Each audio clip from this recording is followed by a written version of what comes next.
right. Just to kick this off, I want to point out that Aaron actually started out in the financial space with Mint.com, if those of you are familiar with Mint.com. So I want to kick it off to you first and ask, why did you switch from the financial sector into the healthcare sector? What happened there? Yeah, so I actually have a lot of family in medicine. I have a sister-in-law in emergency medicine. My brother-in-law is in emergency medicine. My sister is a professor of epidemiology. And in some sense, when I learned what they were doing and what kind of software they had to use day to day, it was mind-blowing. So I've done, Vital does software for emergency rooms. So I've spent quite a lot of time in the emergency room observing things. And for those of us in the Valley, it's quite shocking. There is no search. You can search by date of birth, but you can't say, show me all of my patients last week, or show me all of my patients with high cholesterol. None of that exists. There's no Elasticsearch, there's no Lucy. You have to be your own advocate, in fact, when you come into the doctor's office. Absolutely. All of the software is desktop software. It's Windows 98 software, literally Windows 98 software. And the stat that blew my mind was doctors spend 2 hours in electronic health records for every hour that they spend with patients, plus another 2 hours at home catching up. If you could flip that equation and make the software better and safer and more usable, and they spent 2 hours with patients and an hour in the software, you'd sort of double the number of doctors that you have in the world, and that would be a very good thing. So what is it that you do differently? So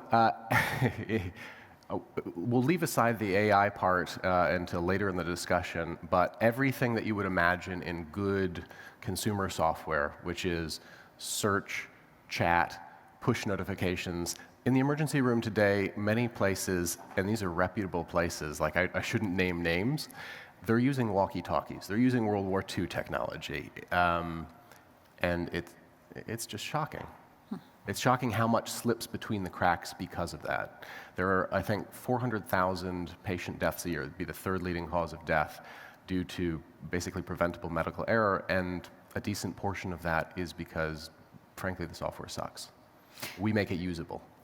Okay, and Robin, you have a slightly different approach. You were in medicine. I mean, you are an internal medicine doctor. Yes. And you started Parsley Health to what? To do what?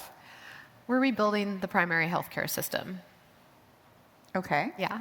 Elaborate, please. Okay. Well, healthcare is broken on a number of levels, and I appreciate what Aaron's trying to do. My last company essentially tried to get people away from the walkie-talkies into group chat, and has gone on to do quite well in terms of helping doctors just communicate with each other in a modern, consumer-grade way. So that was a great experience, but I started Parsley Health because I recognized that primary care was completely broken. Today, 70% of disease is lifestyle-driven, modifiable, and often reversible. 90% of your health is socially determined, meaning determined by what you eat, your relationships, how you move, how you manage stress, your environment. And yet, both the software that we have to operate on in medicine, with which I'm quite familiar with how bad it is, as well as the approach to medicine is broken. We ignore that 90%. And instead, we focus on medical interventions, prescriptions, referrals, procedures, and that's not getting at the root cause of what is driving diabetes, heart disease, gastrointestinal problems, autoimmune disease, mental health and behavioral health, hormone imbalances, even infertility. And so Parsley Health combines and brings together nutrition, prevention, wellness, along with cutting-edge diagnostic testing and technology into your routine day-to-day primary care. We can't have wellness and primary care be separate in a world where 70% of disease and 86% of healthcare costs are, again, chronic and lifestyle-driven. So when Aaron says you go to your doctor and they don't even know if you have high cholesterol, how do you keep records on that? How do you change that? So we start initially just by asking the right questions, and we've had to build our own technology platform because EMRs, electronic medical records, are claims billing software. That's what they do. They bill insurance for money, and then they have kind of patient care and tacked onto them, which is why they're really inefficient. It's why they're not asking the right questions. It's why doctors hate them and they take up all this time. It's why patients can't really use them very easily, because they weren't built for patient care. Parsley is 100% direct to consumer, which means that we work for you, not your insurance company. So all the technology we've built and all of the data that we collect is focused on looking at you in a 360 view. So that means we ask the right questions, everything from how you were born, the medications that you've taken, what you're eating, how you manage stress. Are you crushing wine and Ambien, or are you meditating and doing yoga? Those two things will lead to very different health outcomes. We look at far more in-depth biomarker data than a regular doctor. So we're looking at genomics, hormones, toxins, microbiome, all on a routine basis. And then of course we look at vital signs and basic biomarkers, things like cholesterol that a regular doctor would look at, although in a more in-depth way. And we take this data on you that's wider and deeper data set than anyone in healthcare has. We also have a number of other types of engagement and behavioral data. And we create this view of you that allows our doctors to interact with you in a completely different way. In addition to that, our first visit is 75 minutes. That's 5x what somebody spends with their primary care doctor in a year. The average person spends 15 to 19 minutes with a PCP in a year. What are you going to accomplish in that time? And so we spend more time with you. We've resurrected the longitudinal relationship with your primary care doctor, which we know lowers costs and improves outcomes, but has gone away in primary care. We take this more holistic approach, looking at 100% of your health instead of just 10%. And then we use the data infrastructure that we've built to help us understand you and work with you over time so that we can help you thrive as opposed to just managing your disease. Yeah, and Aaron, I want to get to what you think of all of that. But first, I want to address that this is kind of costly for someone. You don't take insurance, you have to bill your insurance later, correct? We don't accept insurance directly, and it's not because we don't want to take insurance, it's because the insurance world hasn't caught up with us yet. Parsley costs a little less than $5 a day for an annual membership. There's no copays. That includes all your doctor's visits, almost 4 hours a year with your physician, all of your visits with a certified health coach who's on staff to help you make these behavioral changes and lifestyle changes that your doctors recommended. Unlimited messaging access to us online. So the other day, my patient wrote to me, and she was having a muscle spasm, and we wrote back and forth together on our messaging platform a little bit, sort of easy, simple chat. And I still see patients 1 day a week as part of the company. I took care of her problem remotely, and she didn't even need a visit. That level of service would normally cost $20,000 a year or more with a concierge medical service, and we're less than $5 a day. And so while, yes, it is over and above your regular insurance payment or what you would think of as primary care, the level of service and the outcomes that you're seeing are so vastly far and away above what you could ever get from a typical primary care encounter. We've saved individual members hundreds of thousands of dollars simply by reversing their GI, autoimmune, cardiometabolic, and mental health disorders, and helping them truly transform their lives. Aaron, what do you think? I want to get your thoughts on Okay, Robin's approach. We have very different angles with which we're approaching healthcare. On the one side, we make software for hospitals as opposed to consumers, so we're attacking different ends of the market. But more than that, I feel Parsley, and I'm an investor in a competitor, to be for full disclosure. And my problem with all of those is they are healthcare for wealthy people who are 20 to 45 and are already in good health, and frankly, it's not going to move the needle, in my opinion. Emergency software, for example, is the backstop for people who either don't have insurance, they take everyone of all economic strata. And I think that, I don't think that concierge health is going to affect the bigger picture, to be skeptical. But actually, I'd like to talk about artificial intelligence in healthcare, since that is what the topic. Well, I would argue with that. You can't rebuild a healthcare system by sitting there within the existing system and waiting desperately for it to change. I can't speak to competitors, but Our members are not healthy people getting ever so slightly healthier. Our members are people with chronic diseases that have been failed by the existing healthcare system. And we are massively moving the needle, saving, again, hundreds of thousands of dollars in one member alone. I had a patient who was in her 20s, but she had a severe autoimmune disease, a vasculitis, and had been fired by the top rheumatologist in New York City because none of his drugs were working.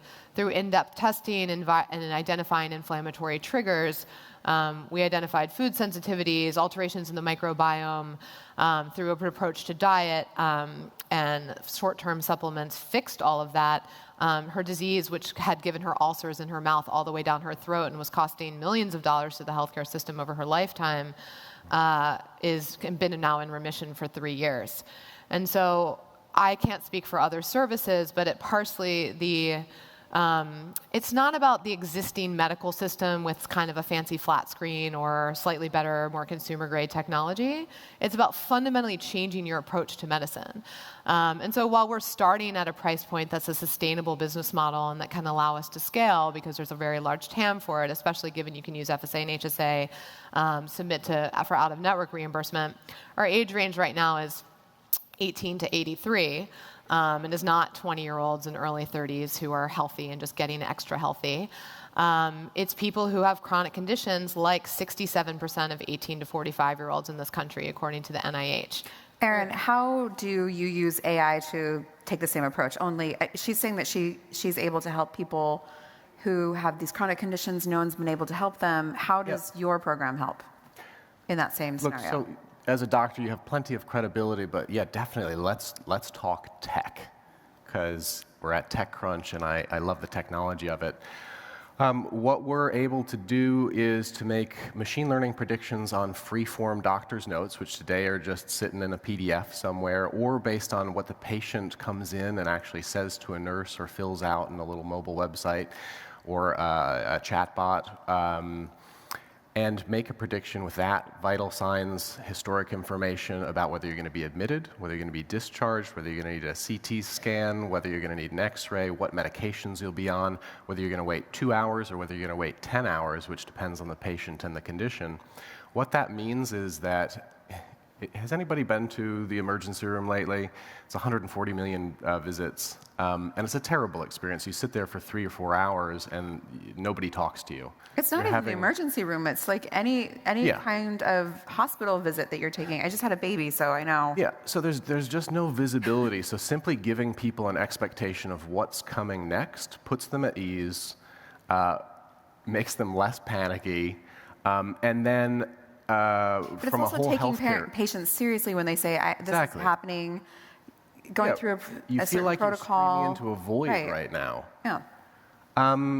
And so it definitely helps with patient safety, just giving them just a mobile website that they can say, I need help right now. I'm sitting in the waiting room. I've been here for 4 hours. Well, and Robin might argue that, she's seeing patients longer, more frequently, more available, so she might be solving problems before they even get there. It's preventative medicine as opposed to, when you're in the emergency room, maybe it's too late. Mm-hmm. But most ER visits in this country are actually for chronic preventable conditions because of the way our healthcare system is structured. Having worked in ER myself in training, unfortunately, we've shortchanged primary care so much. People don't have access, so they're using the ER often as their primary care doctor. So we all have this image on TV of people getting wheeled into the ER, having a stroke, and they're completely unconscious, and it's an absolute immediate emergency.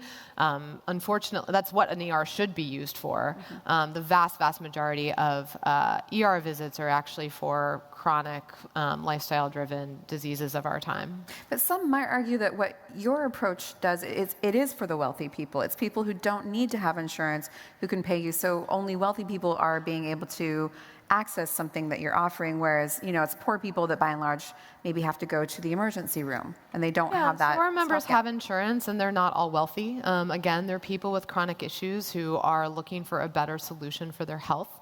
And the exciting thing for us is because we have built this data architecture and are building applications on it, and we're building a brain around the type of healthcare that we're providing, which is completely unique in the market. Over time, we will continue to work with the large insurance companies and self-insured employers and even smaller employers, which is already happening. It's not that you start with this current price point and you stay there forever, but you start there as a starting point so that you can build something new and awesome and amazing and then expand it to everyone else. And that's a pretty clear roadmap for us. Aaron, you wanted to say something? Yeah, I do. I'm just curious as to sort of what the tech stack looks like and how tech enables it, because I'm an engineer and I just love that stuff. Yeah, well, thanks for being the moderator. We have an incredible technology stack and an amazing engineering team and best-in-class design team. We've built a patient portal and an ability to track your outcomes over time. We've built the first ever symptom tracker that's relevant to an under 65 population, which companies like Google are interested in using. We are building end-to-end technology that not only creates incredible efficiencies in patient care and a delightful, sticky experiences. AI? Actually, Aaron, I do want to ask you on your approach towards medicine. I do want to know, how are you solving? So I've heard all about like this AI, this idea that you are going to implement this technology within hospitals, within emergency rooms. But I hear that pitch so many times. It's a one-off to each hospital. You have to sell the product to each one, and it's not really actually solving the problem. So how do you take the approach? Yeah, so most startups I find in healthcare, at least who are going after hospitals, are not attacking what I would say is the core problem, which is the electronic health records yourself. You're absolutely right that they are pieces of billing software. Right, there's MyChart, there's Epic. That's the biggest one that you Cerner and Epic are the two large Right. ones. They're about 10,000 and 20,000 employees, about 10 billion in revenue each, but there's actually 5 or 6 other players who are making sort of billions. But why is yours better? Like what about it is better? Yeah, it actually reminds me a lot of the sort of Mint versus Quicken. Like, one of them is simply usable, beautiful, requires no training. We actually we put nurses on the software and give them 0 instructions and say, we usually give them a goofy scenario like, Bugs Bunny has been shot by Elmer Fudd, go triage them and see if you can do it. Or we'll do that with just normal people and see if they can use the software. So it's like consumer software, but for hospitals. So you eliminate a 3-month training period. It's in the cloud. It's got all the features that you'd think. And does a doctor need it to be more beautiful? It seems like it needs to be more functional. Yeah, it is more functional in the sense that it includes all of the predictions about what's happening next. And what that means is, if you know that somebody needs a procedure 3 hours before you otherwise would have made that decision because a machine told you so, then you get them out of the emergency room 3 hours faster. That's a time and money savings, but more importantly, it gets them back home or into a proper hospital bed if they need it. What's the feedback you've had from doctors and nurses? Because I feel like, I was someone that didn't really even have to go to the doctor that often. I had never been in a hospital before I'd had a baby. And then when I was in there, I noticed that people weren't looking at the chart. They weren't communicating with each other. The handoff from shift to shift, I had to be my own advocate. So how do you solve that problem? Yeah, so let me tell you a little bit more about the problem.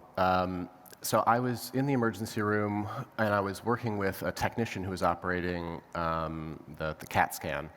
And his screen was lit up red with all these people waiting. And I said, should you even be talking to me right now? It looks like there's a big backlog. And he said, well, I couldn't put an IV in somebody, and I couldn't find a doctor on the walkie-talkie. They weren't answering their walkie-talkie. And so a little icon that was about 8 pixels appeared in a note somewhere. It took somebody an hour and a half to find that because there are no push notifications. So maybe it sounds crazy. Other than the artificial intelligence, in some way, we don't have any additional functionality. We just do what health records are supposed to do well. That's it. Honestly, that's the secret to good software. Just do it well. Few clicks, good user experience, and add a couple features that improve the workflow and improve the amount of time that people spend in the emergency room. Robin, you're a doctor. What he's talking about, would that have helped you when you were in internal medicine within a hospital or in another service? In Would that help you general, with again, Parsley because my Health? last company did much of what he's talking about but not for ERs, for the general gen med floors.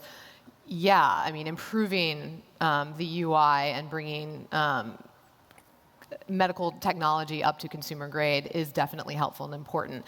Again, I think the bigger issues of the emergency rooms tend to be simple overload, understaffing. So no matter how many push notifications you get, it doesn't necessarily get a doctor there faster. And so I think there's a number of complicated issues around in healthcare. You know, healthcare is a people business powered by technology, and a lot of people want it to be a technology business powered by people. And I just think that technology is incredibly important to the future of healthcare, but understanding how those two things interplay is really important. And I think AI is super interesting for healthcare. You know, with AI, however, ultimately, it's only as good as the data sets that are input into it, right?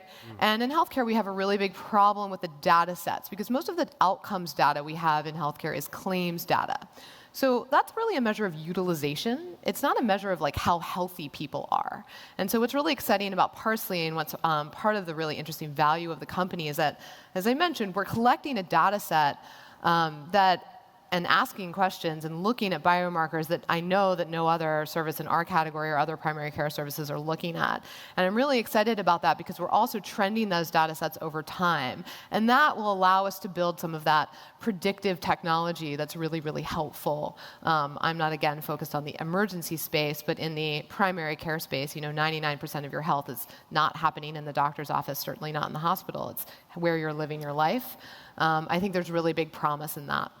And it sounds like you mentioned getting the right data. That's one of the big holes that we're missing right now. What are some other things that we're missing that would make it much more succinct? So that data access actually is a tremendous problem. So it took us literally 1 year to get effectively proprietary information for a major city from a major research university hospital. I think I had meetings with 19 C-suite executives, and to get that data and to clean it up, it's incredibly rare.